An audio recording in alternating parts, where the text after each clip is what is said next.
নবীজি সন্ধ্যার পূর্বে নজর নিয়ে দেখে রে, নবীজির আশপাশে যারা বন্ধু বান্ধব ছিল প্রত্যেকের বাবা আসিয়া প্রত্যেককে কোলে উঠাইয়া চুমু খাইতো, ময়লাগুলো ঝাইরা দিয়া তাদেরকে বাড়িতে নিত।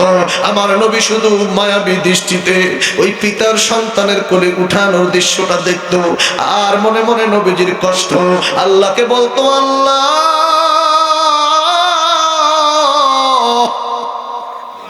আমার সব বন্ধুদের বাবা আসে, ও রব্বুল আলামিন আমার বাবা কেন আসে না, আমার কেন কোলে নেয় না।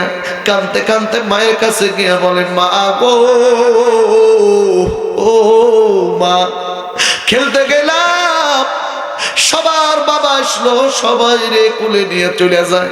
প্রতিদিন তাদের জন্য বাবা আসে, মজা নিয়ে আসে, কত হাসি তামাশা, কত কত রকমের কি মস্করা করে, বাপ আদর করে, বাপের কাঁধে চড়ে, বাপের কোলে চড়ে। কিন্তু মা গো, আজকে কতদিন হইয়া যায় জন্মের পর থেকে, কই আমার বাবা তো আসলো না, আমার বাবা তো আমার একটা কোলেও নিল না। ও মা বলো বলো, বাবাকে আমাকে কোলে নেবে না? আম্মা জান মা আমিনা বিশ্ব নবীজির শিশু নবীজির এই কথাটা শুই না কান্না শুরু করে দেয়। ডাক দিয়ে বলল, বাবা রে চললে চল, তোর বাবার কবরটা জিয়ারত করে আসবো। নবী বলল, মা গো কি হবে? মা বলে, ছোট্ট বাচ্চারে মুহাম্মদ, তোর বাবার কবর জিয়ারত করে আসলে তোর বুকের যন্ত্রণা কষ্টটা হালকা হবে। মা জননী শিশু নবীকে নিয়া আব্দুল্লাহর কবর, নবীজির পিতার কবর জিয়ারত করার জন্য গেল। কিন্তু ভাগ্যের কি নির্মম পরিহাস, নবীজি আব্বার কবরটা জিয়ারত করে যখন কষ্টগুলো হালকা করার জন্য কবর জিয়ারত করার জন্য গেল, মাঝ পথে আসতে আসতে হঠাৎ করিয়া আমার মায়েরা, আমার বন্ধুগণ, শিশু নবী এতিম নবীর আম্মা দুনিয়া থেকে ওই তৎকালীন সময় পাসপথে বিদায় নিয়ে চলে গেল। আমার নবী মায়ের দিকে তাকায়া বলে, আল্লাহ আমার বাবা নাই, বাপ হারাবে দাও না, কষ্টটা হালকা করার জন্য বাবার কবরটা জিয়ারত করতে আসলাম, কিন্তু মাঝপথে আমার মা চলে গেল। এই 6 বছর বয়সে নবীজির বাবাও নাই, মা নাই। আরে মুসলমান বাবাজি, এখানে হয়তো অনেক ব্যক্তিরা বসে আছে যাদের হয়তো আজকে মা নাই, বাবা নাই, দুনিয়া থেকে বিদায় নিছে। এ বাজান, আমার নবীজির মা নাই, বাবা নাই, এতিম, এখানে অনেক এতিমেরা বসে আছেন গো।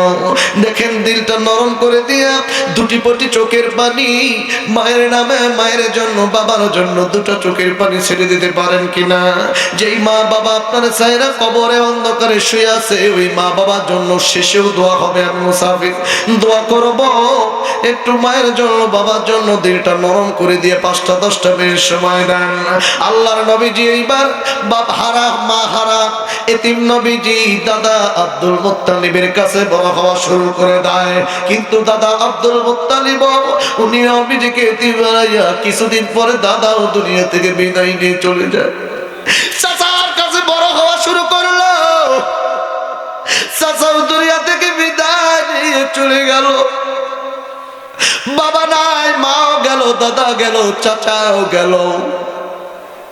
নবীজির 3টা পুত্র সন্তান ছিল, একজনের নাম ছিল হারিস, আব্দুল্লাহ, ইব্রাহিম। 3টা পুত্র সন্তান ছিল। 3টা পুত্র সন্তানের পিতা ছিল নবীজি। ভাগ্যের কি নির্মম পরিহাস, 3টা পুত্র সন্তানই দুনিয়া থেকে এক এক করে বিদায় নিয়ে চলে গেল। নবীজি চরিত্র দেখা, গুণ দেখা, আদর্শ দেখা, নবীজির প্রেমে 40 বছরের আম্মা জান হযরত খাদিজা রাদিয়াল্লাহু তাআলা আনহা প্রেমে পড়ে যায়। আমার নবীর প্রেমে পড়িয়া নবীজির বয়স 25 বছর, নবীজির সঙ্গে বিবাহ হয়ে যায়। তৎকালীন আরবের মধ্যে বিশিষ্ট শিল্পপতি যাকে বলা হয়েছিল, তিনি ছিলেন আম্মা জান খাদিজা। জোরে কান আল্লাহু আকবার। আম্মা জান খাদিজা রাদিয়াল্লাহু তাআলা আনহা তৎকালীন সময়ের ধনী ব্যক্তিদের একজন ছিল। কিন্তু বন্ধুরি নবীজির প্রেমে পড়িয়া ধর্মে আসিয়া ইসলামের জন্য নবীজির পায়ের কাছে আম্মা জান তার জীবনের সব সম্পদগুলো বিলিয়ে দিল। জোরে বলেন আল্লাহু আকবার। নবীজির সব সময় পাশে থাকতো, সাহস দিত, নবীজির সুখে দুঃখে পাশে থাকতো। নবীজি বলতো, বিবি রে, তোমাকে বিবি বলে পাইয়া আমার বাবা নাই, মা নাই, আমার দাদাও নাই, চাচাও নাই, এই যে আমার আপনজনেরা হারা যে বেদনা, আম্মা জানকে পাওয়ার পর থেকে নবীজির এই বেদনা কিছুটা হালকা হয়ে যেতে থাকে। জোরে কন্যা সুবহানাল্লাহ। এত নবী ভালোবাসতো আম্মা জানকে, কিন্তু আম্মা জানো কিছুদিন পর দুনিয়া থেকে বিদায় নেয়। আমার নবীকে আবার এতিম বানায় দুনিয়া থেকে বিদায় নেয়। নবীজি আম্মা জান বিদায়ের পরে নিজেকে আর কন্ট্রোল করতে পারে না, নবীজির দিলটা বেদিত হয়ে যায়। অজরে ঝজরে জুবরিয়ে জুবরিয়ে কাঁদতে, কালাই কাবার গিলাফের পাশে আর বাইরে পাথরের উপরে হাত দিয়া এতিম নবীজি আসমানের দিকে তাকাইয়া দুটি চোখের পানি ছেড়ে দিয়ে কান্না করে। সাহাবীরা আসে নবীকে ডাক দিয়ে বলে, নবী গো, আপনি কেন কান্দেন? নবীজি ডাক দিয়ে বলল, সাহাবীরা রে, এই ভিতরের মধ্যে 53 বছরের ব্যথা, ব্যথা, এই ব্যথা বেদনা তীব্রতা আমার ভিতরের মধ্যে চাপ দিচ্ছে রে। আর সাহাবীরা, তোমরা যারা এসেছো, তোমাদের কারো হয়তো মা নাই, কারো বাবা নাই, কারো হয়তো বাবা আছে মা নাই, কারো হয়তো মা আছে বাবা নাই, কিন্তু আমি নবীর ইতিহাস কি জানো? আমি কোনোদিন বাবার আদর পাই নাই, বাবার কোলে কোনোদিন উঠতে পারি নাই, বাবার কোনোদিন চুমু খাইতে পারি নাই। মা আমার 6 বছর বয়স আমার এতিম বানাইয়া দুনিয়া থেকে বিদায় নিয়ে চলে গেল। দাদার কাছে বড় হইতাম, দাদাও চলে গেল। মায়ের আমার চাচার কাছে বড় হই, চাচাও দুনিয়া থেকে বিদায় নিয়ে চলে গেল। আমার 3টা পুত্র সন্তান, এই 3টা পুত্র সন্তান দুনিয়া থেকে বিদায় নিল। আমার কাছে যে আপনজন ছিল আমার বিবি খাদিজা, খাদিজাকে পাওয়ার পর থেকে দিনের কষ্ট আমার হালকা হয়ে যাইতো, কিন্তু এই খাদিজাও আমার একা এতিম বানাইয়া দুনিয়া থেকে বিদায় নিয়ে চলে গেল।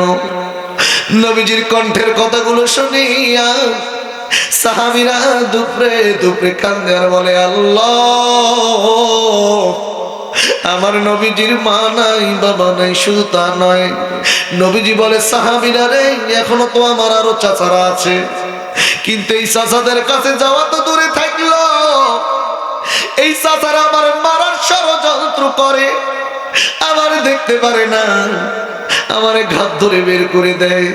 তাই ফের প্রান্তে আমি নবী গেলে তায়েববাসীরা আমার পাথর মারতে মারতে আমার রক্তাক্ত করে দেয়। আমি জমিনের মধ্যে শুয়ে পড়ি, আমার দেহ থেকে ঝরে রক্ত বের হয়। আমার আত্মীয় স্বজন, আমার তায়েববাসীরা এবং আমার চাচারাও দেখতে পারে না। এই যে একটার পর একটা ধাক্কা, এই তীব্র ব্যথা অন্তরের মধ্যে চাপ দিচ্ছে রে সাহাবী। এমন সময় আমার ভাইরা বন্ধুরে, আল্লাহর নবীজির চোখের পানি জমিনে পড়ার সঙ্গে সঙ্গে জমিনের বালু কণা পর্যন্ত কেঁদে ওঠে, গাছের পাখিরাও কেঁদে উঠে,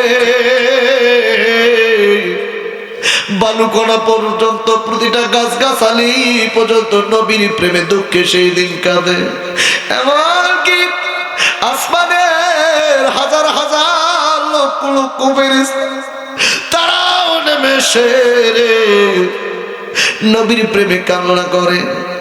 আমার নবীর প্রেমে কান্না করে, নবীর মা নাই, বাবা নাই, এতিম নবীজির প্রেমে কান্না করে। নবীজিও এতিম ছিল, এই জন্য নবীজি এতিমদের প্রতি খুব মহব্বত করে কঠোর হাদিস জারি করে দিয়ে গেছেন। আমার ভাইরা বন্ধুরি,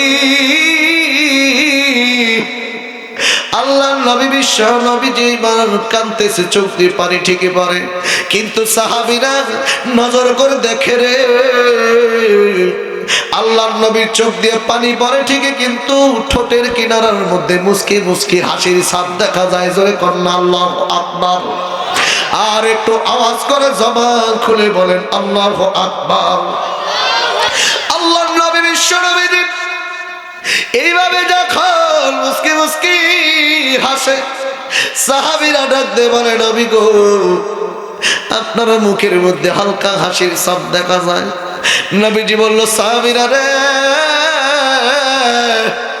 বাবা হারা মা হারার বেদনায় যে কাঁদতেছিলাম, আমার কান্নার দেখিয়া বালুর কণারাও কান্না শুরু করে দিয়েছিল, এমনকি আসমানের ফেরেশতারাও কান্না শুরু করে দিয়েছিল।